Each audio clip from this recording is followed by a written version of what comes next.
Hi, నేను చరణ్ వెంకట్ కాకినాడ. ఈరోజు నేను నేతాజీ సుభాష్ చంద్రబోస్ జయంతి గురించి చెప్పబోతున్నాను. నేతాజీ సుభాష్ చంద్రబోస్ తండ్రి జానకీనాథ్ బోస్ లాయర్, తల్లి ప్రతిభాదేవి.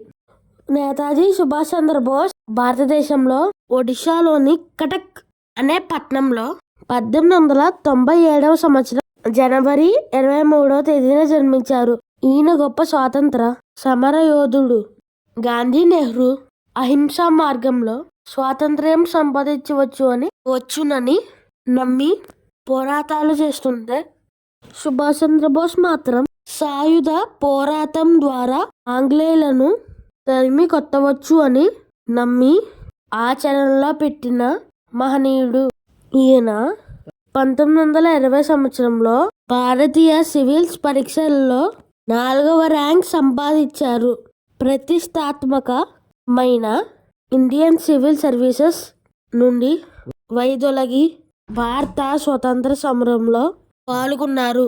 భారతీయ స్వాతంత్ర రాజకీయ కాంగ్రెస్లోకి చేరి యువజన విభాగంలో ముఖ్యమైన పాత్ర పోషించారు. ఆజాద్ హింద్ ఫౌజ్, జై హింద్ అని నడిచాడు. గగన సగల కగసి కనుమరు అయినాడు. జోహార్ జోహార్ సుభాష్ చంద్రబోస్, జోహార్ జోహార్ సుభాష్ చంద్రబోస్. జై సుభాష్ చంద్రబోస్, జై హింద్.